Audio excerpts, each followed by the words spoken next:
Yeah, so hi everyone. Just my talk today will kind of be focused on transferable skills and how you can use them in your journeys, in your job journeys, especially when pivoting to something new.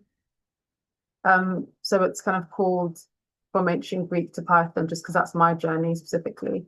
Um, and yeah, I'll get more into that later. But kind of the agenda, what I'm going to talk about is who I am and what I do now, um, how I got to where I am, kind of talking about what transferable skills are and how I use them and how you can.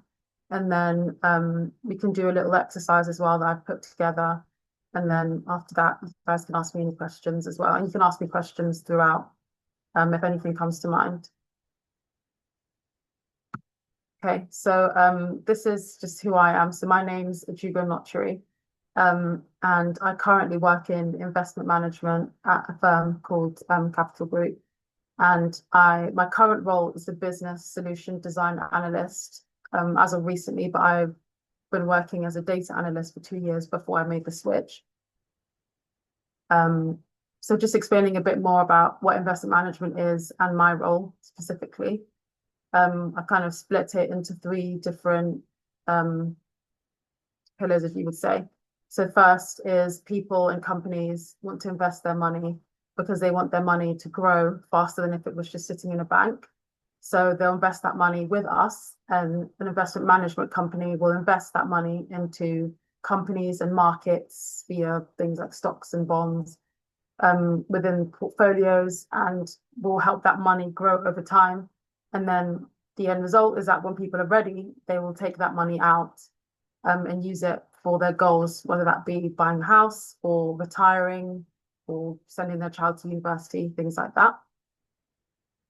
So, kind of within that higher level role, I work in operations. So, there are kind of three offices that you would say within an investment management firm. And the front office is kind of the people who would invest that money and make those decisions into what companies they want to invest the company's money into.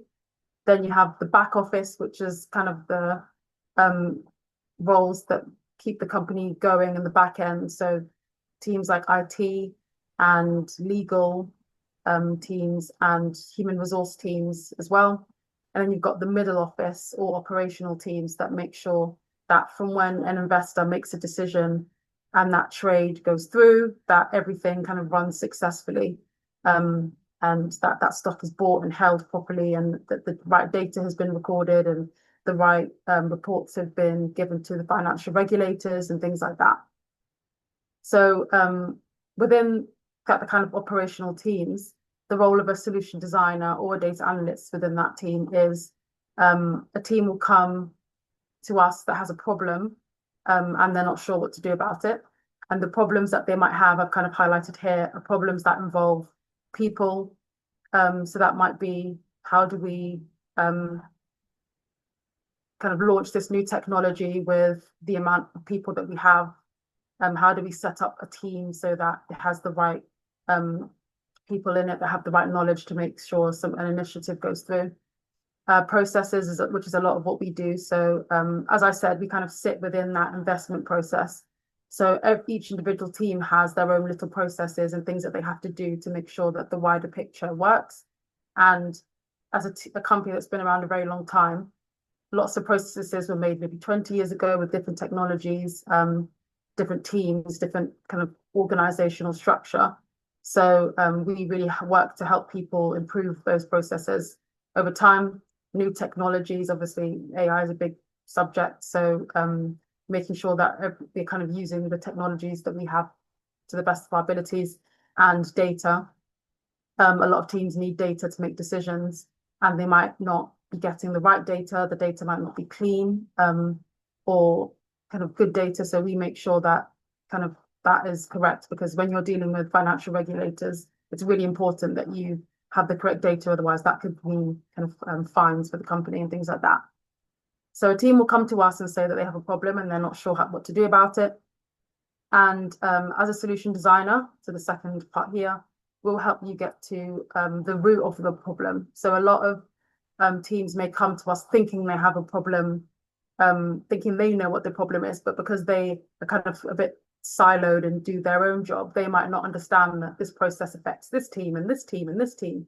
So we will have that kind of bird's eye view across the whole process to be able to help them realize that maybe the problem isn't within their team, but it's because another team maybe doesn't do a process right, and that's why their team has an issue. So we kind of help to figure out the root of your problem, involve the right people. As I said, a team might not know like who their process impacts as much as we might do. So we will involve the right people to make sure that everybody is aware of any of the impacts or risks that might happen as well. And then we help them design a kind of long-term solution to that. So something that will stand the test of time. Sometimes what a lot of people do is they'll kind of do quick fixes and put kind of small workarounds over on top of workarounds for workarounds, and that creates a process that isn't very sustainable or long term. So we'll help people really make that decision. And then the kind of end is just a hope that, thank you, you helped us fix this problem while still being able to do our day job. So that's kind of why this role is relevant in a team, this team and role is kind of relevant within the industry, as a lot of the teams are doing their own job day to day. They don't really have the time to analyze problems and find the root cause and have meetings and involve the right people. So we're really there to help them do that so that they can focus on what they do for the company. So I'll stop there, just if anyone has any questions about my role specifically, or if I didn't explain anything that well.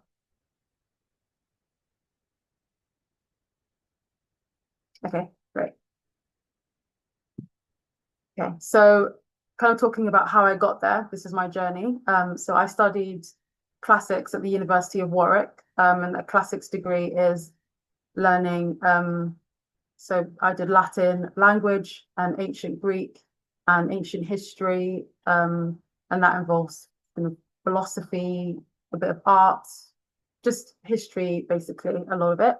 And I had no idea what I was going to do with that. So unless you want to be a classics teacher or you want to be an academic studying further, there's kind of not much to do. That's a kind of straight career path with that. So what I did was I did lots of internships. So I did an internship in influencer marketing, which is completely different to a marketing internship. I did lots of internship experience programs that my uni did, and I did my Capital Group internship, so the company I currently work at. I did lots of different jobs as well. I did it all. I did bartending, catering. I worked in a kind of call center, remote job. I did Amazon warehouse. I did all of that as well. And then kind of 2022 onwards, I did well in my internship. I managed to land a role at my current company in the data team, and that's where I currently work now as well.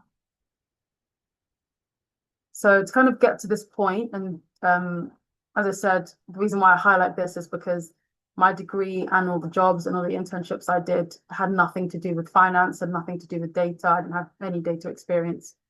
Didn't do a STEM kind of mathsy degree either. So I really had to work and position myself when I'm in interviews and when I'm applying for jobs to make sure that I'm selling myself well. And it's hard to do that with no experience in the industry that you're going into. So kind of that's why I wanted to talk to you guys today about transferable skills and how important they are and how you can really use them to help you pivot into things. So these are skills that you have that they can be applied across different jobs and industries, and they're kind of core skills that companies look for when looking for applicants. And you can highlight these skills in job applications and interviews when trying to pivot into something new, especially. So this is kind of something that you should prioritize, picking up these skills in all the jobs, internships, projects, or even home life that you do. So I've got some examples here: presentation skills, customer service skills, logical thinking, problem solving, nimble learning, kind of being adaptable, different things like that. So they're kind of things that everybody has, but it's hard to pinpoint them sometimes. And sometimes you can kind of get caught up on the fact that you don't have specific experience or that you haven't studied that degree. But these are skills that are needed in the job that you can kind of learn the context of things as you go. Like I got into my job not knowing anything about finance, but because I had certain skill sets, you can learn the finance things on the go, and you'll learn what the words mean eventually. And you'll kind of do well that way. So I didn't know that when I was applying for things. This is a really good lesson that I learned as well. So I've kind of put here kind of 4 steps that I would kind of give as advice for when you're applying for a role in any industry that might be different to what you worked in before. And this is something that I did that really, really helped me work out. And it's kind of like an exercise that I'll show an example of soon. But the number one thing I would say is read any job description thoroughly. So that could be multiple job descriptions for that role that you want to look at, but just kind of look at the skills and attributes. That's number 2 as well. So pick out skills and attributes from that job description, but also pair that with just looking online about what you can find about what that role needs, and make sure you kind of have line by line, and this is what this role expects of me, and then write down an example from your own experience of how you've demonstrated these skills. And then you can also make a plan to work on any outstanding skills that you don't think you have an experience for. But this is just really good to do, because when you get asked a question or when you make a job application, you can confidently say, I know that I've demonstrated these skills doing this job, or looking after my children, or anything like that. It can really be anything. So I've kind of drawn an example of my role specifically, and things that I looked at and ways that I was able to connect the dots. So these are kind of the core skills and attributes for a data/business analyst. And the first thing is analytical thinking. And I realized that I had really displayed that, because in my degree, you had to analyze a lot of ancient texts. So I'd have to analyze texts in Latin or ancient Greek, and really think about what that meant and what that meant about the way that they lived. And you'd have to do a lot of literary analysis. And I realized I did lots of that. So I'm analytical thinking in that way already. Communication skills. So that could be anything. So I've got here presentation skills at university that everybody does, internships. And a way that I didn't actually realize that helps, that I talked about a lot in a lot of my interviews, was I mentioned that I did a call center job, and I worked for 111, so for the kind of emergency number that you call medical emergency number during COVID. And there was an example of where I had to help somebody who had special needs and talk them through how to download the NHS app and how to sign up to it, and explain to them, when we were having the vaccines and what that means.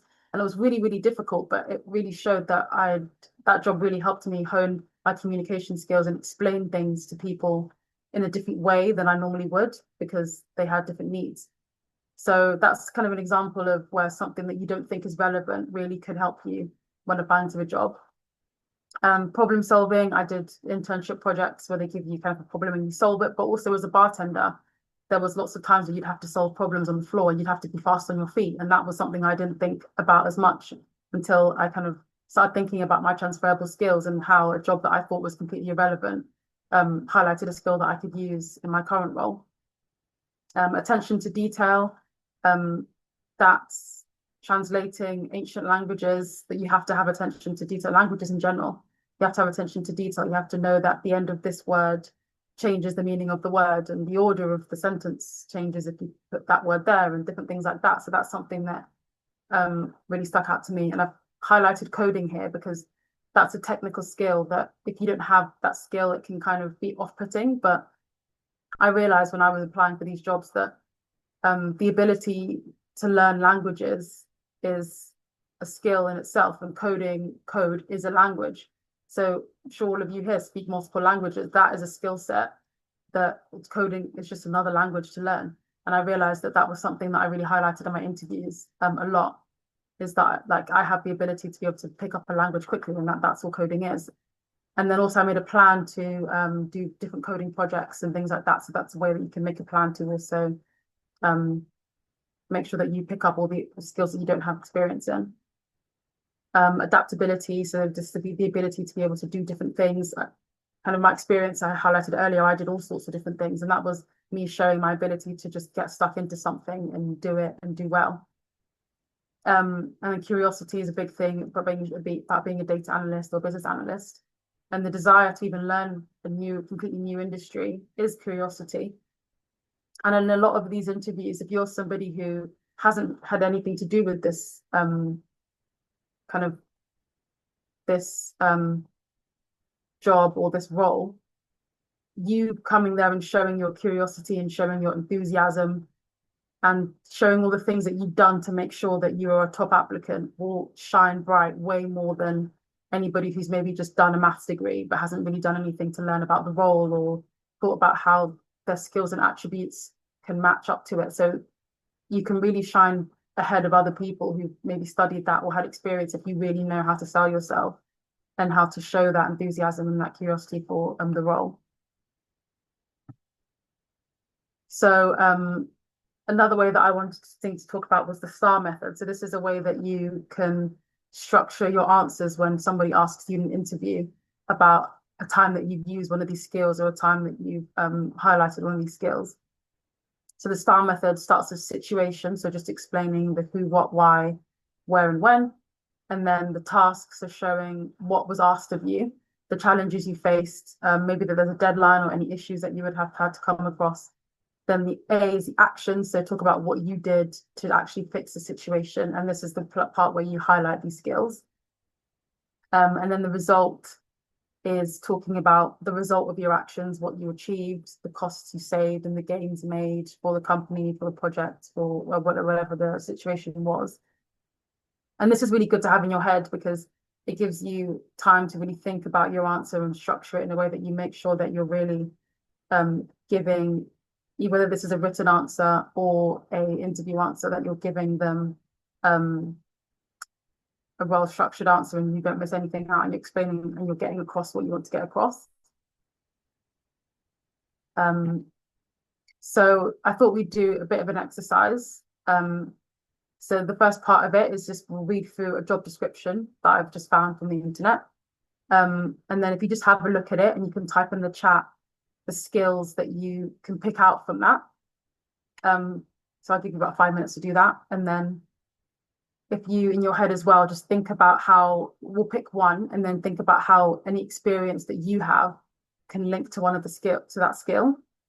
And then also back thinking of the STAR method, think about how you might structure that answer to answer an interview question. So then normally the way they structure these interview questions is tell me about a time when you did X, Y, and Z. So we'll just get started on that.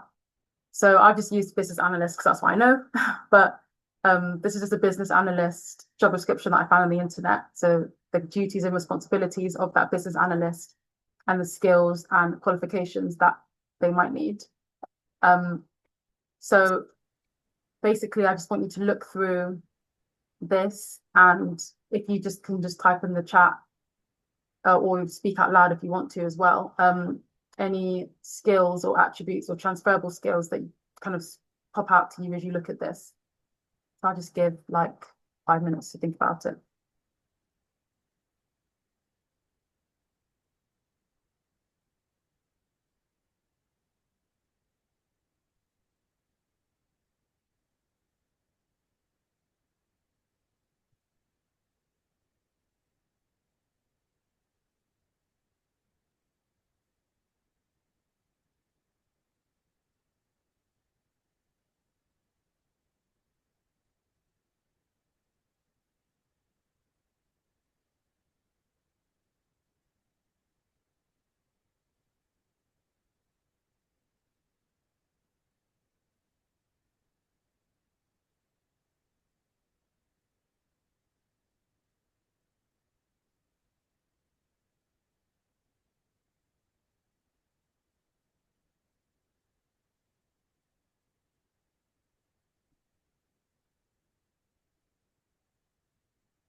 Okay, so now that everybody's had a think, um, if anyone can either type in the chat or speak out loud if you feel comfortable, any skills that pop out at you that you think are transferable skills. And I've highlighted them in the next slide as well. So if no one has any ideas, we can work through that together as well.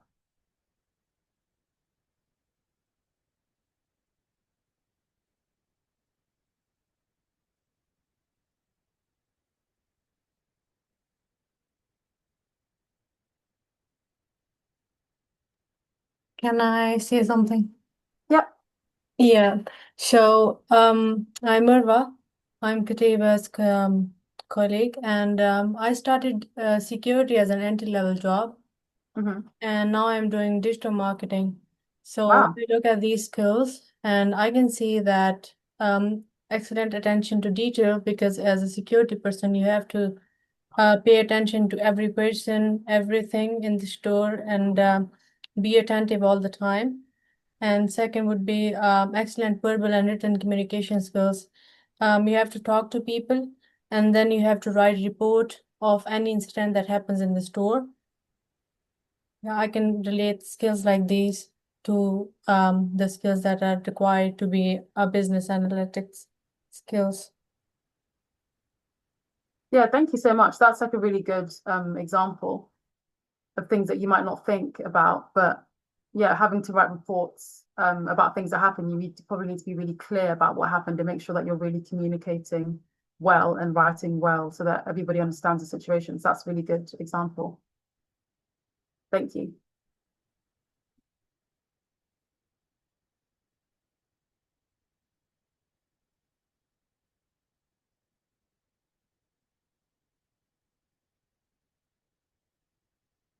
Okay. Thank you so much for that example. That was really good. So I've kind of just highlighted some of that again in the next slide. Um, so yeah, as I said, attention to details highlighted there, communication skills. Um, I've got here identifying problems. So you could do that in any job, identifying a problem and fixing the situation, fixing the a process in any kind of way.